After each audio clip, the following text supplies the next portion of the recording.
الرحمن الرحیم۔ ایجوکیشنل گالا کی ٹیم کے ممبر ہونے کی حیثیت سے عمران حمید عباسی کی طرف سے السلام علیکم ورحمۃ اللہ وبرکاتہ۔ معزز ناظرین،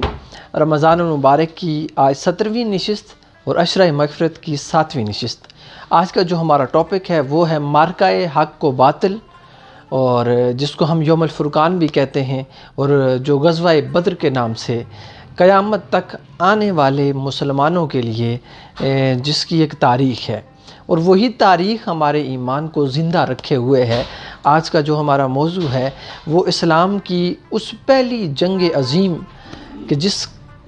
جس جنگ کی وجہ سے اللہ تبارک و تعالیٰ نے 313 کو 1000 کے لشکر پہ حاوی کر دیا، جن کے پاس نہ کھانے کے لیے کچھ تھا، جن کے جسم پہ کپڑے بھی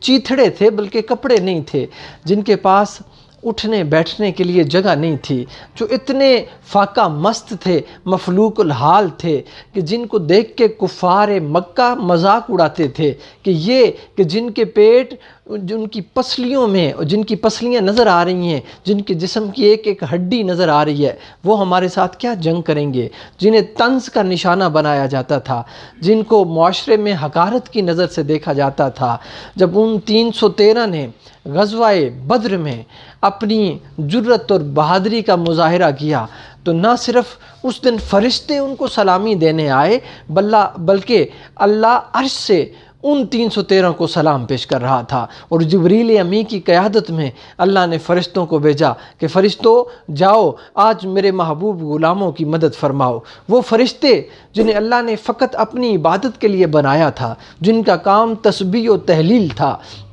جن کا کام فقط اللہ کے آرڈرز اور کمانڈ کو فالو کرنا تھا، آج ان فرشتوں کو اللہ کہہ رہا ہے، اللہ فرما رہا ہے کہ فرشتوں، میں نے تمہیں بنایا اپنی عبادت کے لیے تھا، اپنی اطاعت کے لیے تھا، اپنی بندگی کے لیے تھا، لیکن آج میرے محبوب کی خواہش ہے کہ مولا فرشتوں کو مدد کے لیے بھیج۔ فرشتوں بنایا عبادت کے لیے تھا، آج میرے نبی کے فوجی بن کے غزوہ بدر کے میدان میں چلے جاؤ، آج میرے نبی کے نام پہ اپنی خدمات کو پیش کر دو۔ جبریل امین اپنے ایک لشکر جرار کے ساتھ، ملائکہ کے ایک خوبصورت جھنڈ کے ساتھ اپنے محبوب کی خدمت میں حاضر ہوتے ہیں۔ حضور مسجد عریش میں اپنی جبین نیاز کو جھکا کے رب کی بارگاہ میں التجا کرتے ہیں کہ پروردگار، آج کا جو مارکہ حق و باطل ہے، اگر آج یہ 313 اس صفحہ ہستی سے مٹ جاتے ہیں تو قیامت تک تجھے کوئی خدا کہنے والا پیدا نہیں ہوگا، کوئی تجھے الہ کہنے والا پیدا نہیں ہوگا، کوئی تیرے سامنے اپنی جبین نیاز کو جھکانے والا پیدا نہیں ہوگا۔ آج ان 313 کو سرخرو فرما دے، قیامت تک تیرے نام کے چرچے روئے زمین پہ رہیں گے۔ تو اللہ کے نبی کی دعا تھی، اس میں گریہ اوزاری تھی، اس میں آہ و بکا تھی۔ ابو بکر صدیق بھی دیکھ رہے ہیں، عمر فاروق بھی دیکھ رہے ہیں، مولا علی اور مرتضیٰ بھی دیکھ رہے ہیں۔ نبی کی وہ آہ و بکا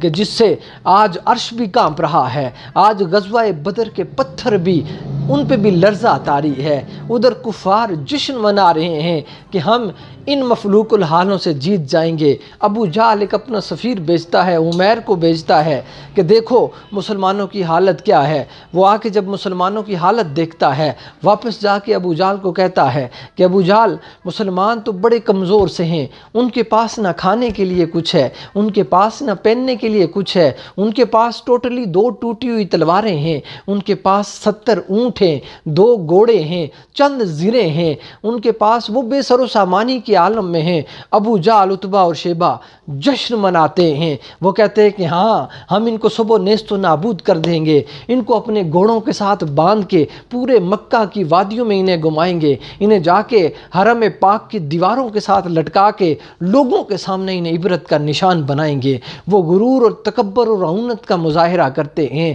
لیکن اللہ کی تقدیر، اللہ کی منشا کچھ اور ہی تھی۔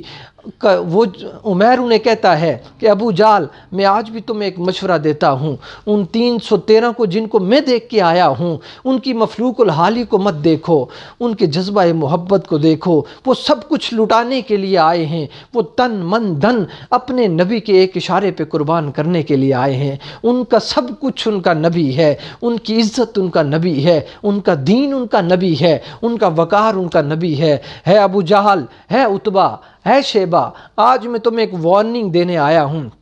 مشورہ دینے آیا ہوں، اگر مجھے اپنا ہمدرد سمجھتے ہو تو محمد عربی کے غلاموں سے ٹکرانا چھوڑ دو، یہیں سے واپس لوٹ جاؤ، اسی میں تمہاری بقا ہے۔ وہ عمیر کو طعنہ دیتے ہیں کہ ہے عمیر، تجھے کیا ہو گیا ہے؟ تو کیسی بے تکی باتیں کر رہا ہے؟ ارے ہمارے پاس دیکھو، مال و اسباب دیکھو، ہمارے پاس ہماری زیریں دیکھو، ہمارے پاس ہماری افواج دیکھو، ہمارے پاس ہماری کمٹمنٹ دیکھو، ہمارے سردار دیکھو۔ ہم تو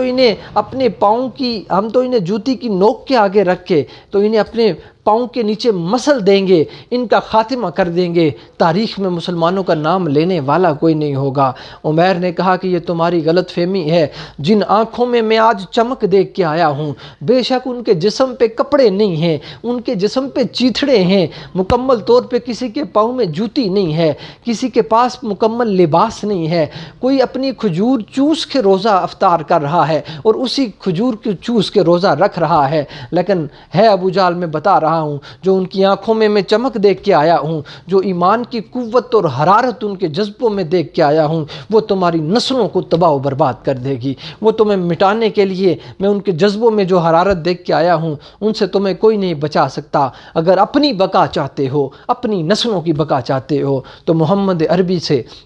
اور محمد عربی کے غلاموں سے ٹکرانے کا سوچنا چھوڑ دو۔ اگر تم ان سے ٹکراؤ گے تو